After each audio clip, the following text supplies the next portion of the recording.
नमस्कार, मैं अश्विनी आपके साथ केपी न्यूज बुलेटिन में। पहले देखते हैं मुख्य समाचार। बीदर में आज 8वीं से 10वीं तक के स्कूल खुले। औराद में जनता दल की बैठक। हिजाब बैन के विरोध में कांग्रेस विधायक ने काली पट्टी बांधी। हिजाब विवाद पहनावे के मुद्दे को कॉलेज पैनल पर छोड़ना गैरकानूनी, याचिकाकर्ता ने कहा। नवा पंजाब कर्ज से मुक्त होगा, अवसरों से युक्त होगा, जालंधर रैली में बोले पीएम मोदी। प्रधानमंत्री बताए कि बैंकों से 22,842 करोड़ रुपए की धोखाधड़ी कैसे हुई, कांग्रेस।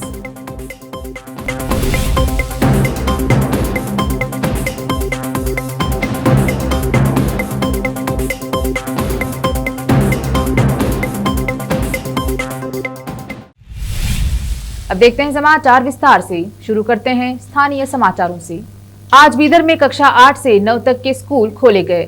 पिछले कुछ दिनों में पहले हिजाब विवाद के कारण स्कूलों को छुट्टी दी गई थी, लेकिन अदालत के आदेशों के बाद आज स्कूलों को खोला गया। शहर में सभी सरकारी, अनुदानित और निजी स्कूलों में शांति का वातावरण रहा। किसी भी प्रकार की अप्रिय घटना की सूचना नहीं है। हालांकि आज स्कूलों में विद्यार्थियों की संख्या कम दर्ज की गई। और आज शहर के एक निजी होटल में जनता दल के तालुका अध्यक्ष तानाजी तोनाकर ने कार्यकर्ताओं के साथ एक बैठक की। इसमें आगामी चुनाव के लिए तैयारियां करने की बात कही गई। कार्यकर्ताओं को सभी स्तर पर पार्टी को मजबूत करने के लिए कहा गया। इस अवसर पर तानाजी ने बात की। हमारे संवाददाता अलीम पाशा की रिपोर्ट। अब देखते हैं समाचार राज्य के। राज्यपाल थावरचंद गहलोत के संयुक्त भाषण में शामिल होने के लिए कांग्रेस विधायक हाथों में काली पट्टी बांधकर पहुंचे। राज्य के उडुपी क्षेत्र में कुछ दिनों पहले पीयू कॉलेजों में मुस्लिम लड़कियों के हिजाब पर प्रतिबंध लगाने का विरोध करते हुए कांग्रेस विधायकों द्वारा काली पट्टी पहनी गई। कर्नाटक में हिजाब विवाद अभी थमा नहीं है। इस कारण बीते कुछ दिनों से स्कूल बंद रखे गए थे।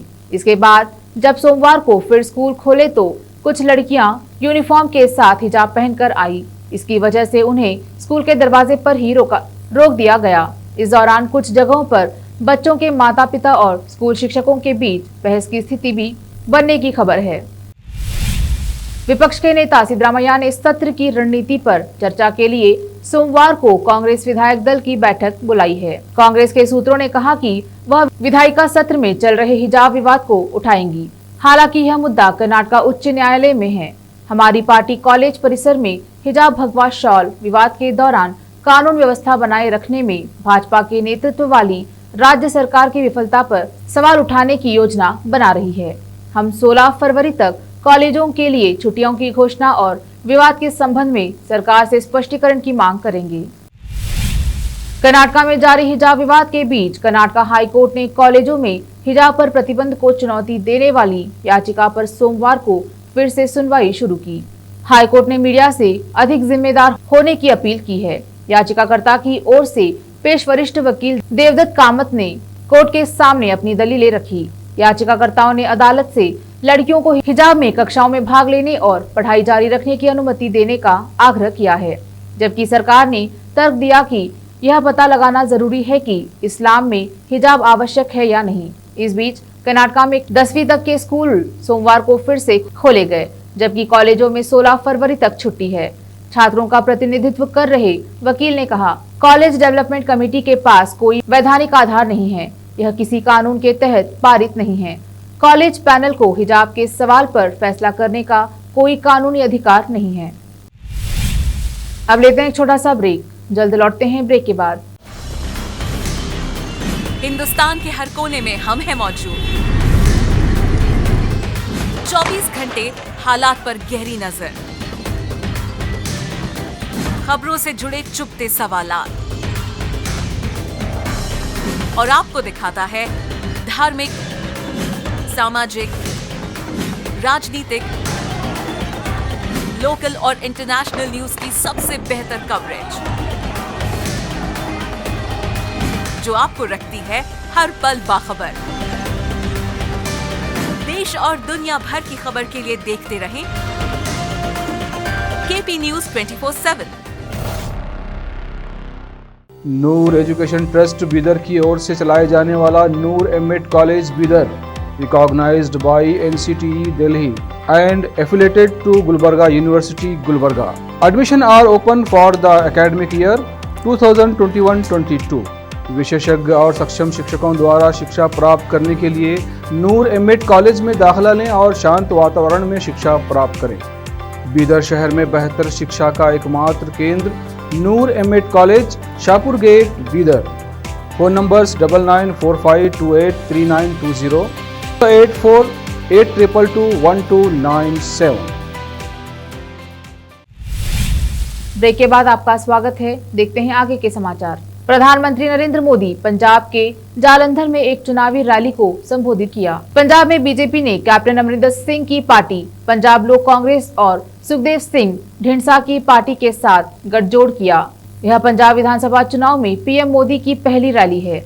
इससे पहले फिरोजपुर में पीएम मोदी की चुनावी रैली हो नहीं पाई थी। उन्हें विरोध प्रदर्शन के कारण रास्ते से ही लौटना पड़ा था। अपने संबोधन में पीएम मोदी ने दावा किया कि पंजाब में एनडीए की सरकार बनने जा रही है और राज्य में विकास का नया अध्याय शुरू होगा। उन्होंने कहा, मैं पंजाब के हर व्यक्ति को यह विश्वास दिलाने आया हूं कि आपके विकास के लिए हमारे प्रयास में कोई कमी नहीं रहेगी।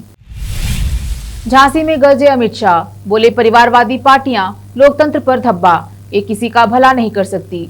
केंद्रीय गृह मंत्री अमित शाह ने यूपी विधानसभा चुनाव के लिए बुंदेलखंड के झांसी में प्रचार किया। इस दौरान उन्होंने समाजवादी पार्टी और कांग्रेस सहित सभी विपक्षी दलों पर जमकर निशाना साधा है। उन्होंने कहा कि ये परिवारवादी पार्टियां देश और दुनिया के लोकतंत्र पर धब्बा है। ये परिवारवादी पार्टियां उत्तर प्रदेश और देश का भला नहीं कर सकती। एक कांग्रेस पार्टी है इंदिरा गांधी, राजीव गांधी, सोनिया गांधी और अब राहुल गांधी। वही आगे भगवान जाने कौन गांधी। क्या कांग्रेस यूपी की जनता के कल्याण के लिए काम कर सकती है? इसके साथ ही उन्होंने कहा कि उत्तर प्रदेश में मुलायम सिंह यादव गए, उन्हें कोई और मिला ही नहीं। बेटे को बैठा दिया और पूरे यूपी का बंटाधार कर दिया।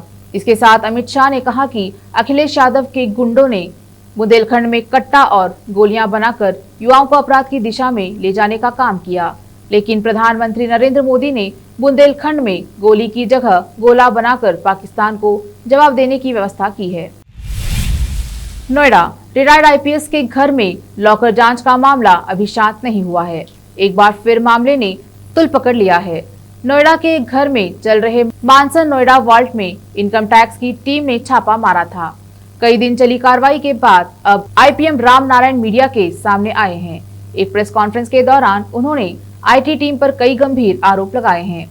यहाँ तक कि घर में मौजूद बहू, बेटे और भांजे के साथ मारपीट के आरोप लगाए हैं।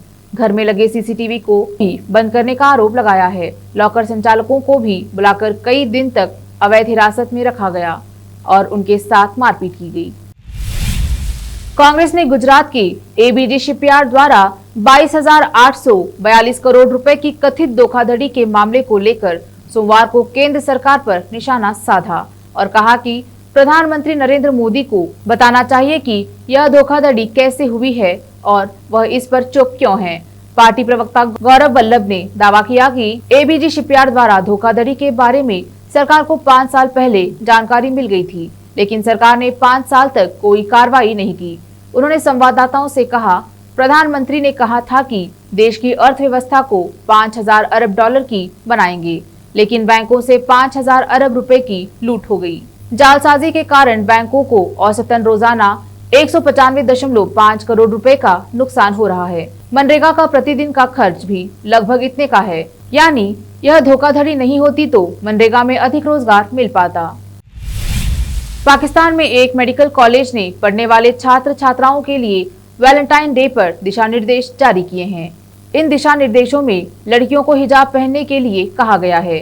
साथ ही लड़कों को लड़कियों से 2 मीटर की दूरी बनाए रखने और नमाज वाली सफेद टोपी पहनने का निर्देश दिया गया है। देखते हैं समाचार फिल्मों के। वैलेंटाइन डे से पहले मुंबई लौटे विक्की कौशल, कैटरीना कैफ एयरपोर्ट पर एक दूसरे का हाथ थामे आए नजर।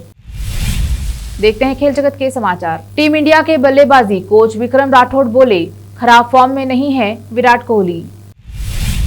देखते हैं समाचार बाजार के। रिलायंस जियो करेगी एक और धमाका, किफायती दर पर सुपरफास्ट ब्रॉडबैंड उपलब्ध कराएगी। फिर से एक नजर आज की सुर्खियों पर। बीदर में आज 8वीं से 10वीं तक के स्कूल खुले। औराद में जनता दल एस की बैठक। हिजाब बैन के विरोध में कांग्रेस विधायक ने काली पट्टी बांधी। हिजाब विवाद पहनावे के मुद्दे को कॉलेज पैनल पर छोड़ना गैरकानूनी, याचिकाकर्ता ने कहा। नवा पंजाब कर्ज से मुक्त होगा, अवसरों से युक्त होगा, जालंधर रैली में बोले पीएम मोदी। प्रधानमंत्री बताए कि बैंकों से 22,842 करोड़ रुपए की धोखाधड़ी कैसे हुई, कांग्रेस।